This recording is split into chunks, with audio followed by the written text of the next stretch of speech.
You know when you're messing around with an old bike and you get to that point where you're not sure if the seat post is gonna come out?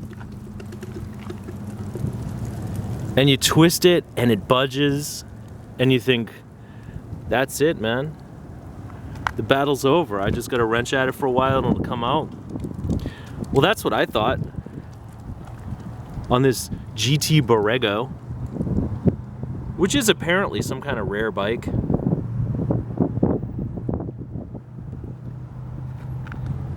So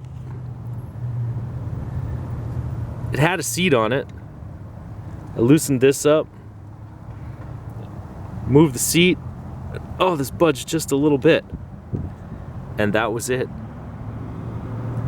I tried to budge it again, and it budged just a little bit. And I couldn't budge it anymore.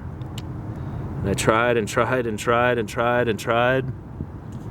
Finally, I had to go get a pipe wrench. And with the pipe wrench, I was able to budge it, and it would make like a squealing noise because it was stuck way down there.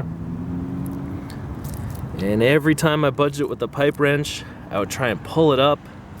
But it's hard to use a pipe wrench. You know, when you're just yanking at the seat, you can pull up and twist. With the pipe wrench, it's hard to pull up and twist. You can twist or you can pull up, but you can't do both. And it was coming like a fraction of a millimeter at a time. I mean, I had a 2-foot long pipe wrench, like almost as long as the top tube. And I fought with this thing for an hour. Back and forth, and the bike's flopping all over the place, as they tend to do when you fight with them like that.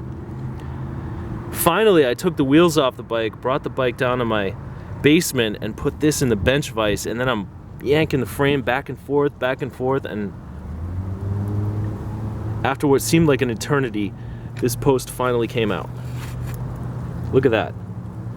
Now, why was it so tight? Well, I'm gonna say probably because it's the wrong size. I don't know exactly what size this is or what size the frame calls for, but I bet it's off by a fraction of a millimeter. And some idiot, the former owner of this bike, just hammered it in place, just shoved it in there.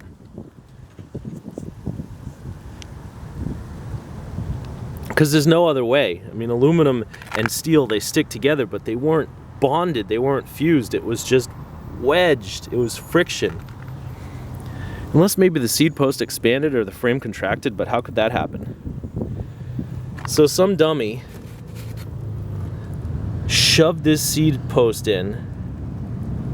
What size is that? 26.8. I think that's what that says. So I think it probably needs like a 26.4, half a millimeter.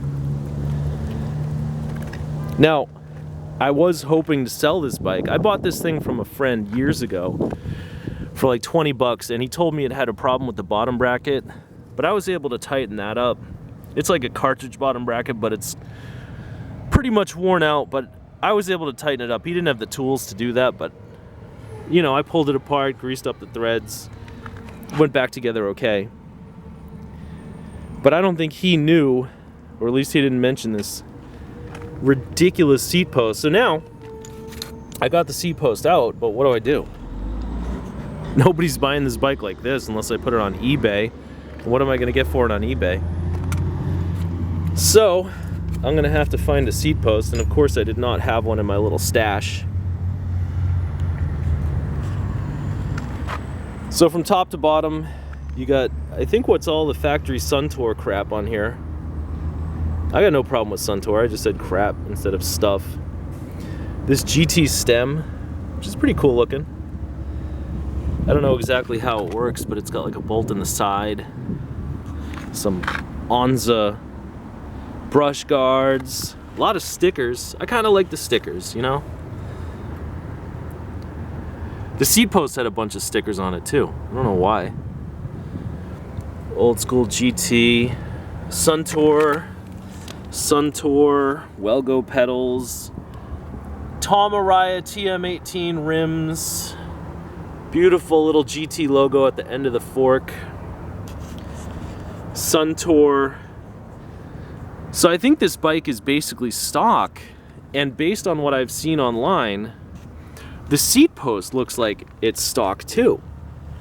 But I can't imagine that somebody at the GT factory would put an oversized seat post in, so who knows? You know, who knows what the story is with the seat post? But it took me an hour of just absolute torture to get the stupid thing out. Tioga cable guide. I like that. So I guess the lesson here is, well, I don't know if there's really a lesson. This kind of thing just happens. But the lesson here is, if you're considering shoving an oversized seat post into your frame, then don't do it, man. Because you're really going to screw the next guy who works on the bike. But then I bought this bike from my friend for 20 bucks, which means he probably got it at a garage sale for 5 bucks. And I guess if you're selling your old bike, or your mom's selling your old bike for 5 bucks, you don't really owe anybody anything. You know, so if you're a dummy and you wedge an oversized seat post into your frame and then you sell your bike for 5 bucks, you don't owe anybody an apology. So I guess I should apologize to this dummy for calling him a dummy. I'm sorry, dummy, but you really, really wasted at least an hour and a lot of, like, my whole body is sore now. An hour and a lot of energy of my life because you put this stupid seat post in this beautiful bike. It's a really, really nice bike. Tongay Infinity tubing. Like, this is a gorgeous bike. It's way too small for me. But so I guess whoever it was that shoved this seat post in and then sold this bike to my friend for nothing, or threw it in the garbage where my friend might have fished it out, doesn't owe me anything, doesn't owe me an apology. But I really wish that that person had not done this, because then I wouldn't have had to spend an hour with a pipe wrench. And the pipe wrench is all rusty, so I had to, like, clean the pipe wrench first. It was just a whole big epic saga.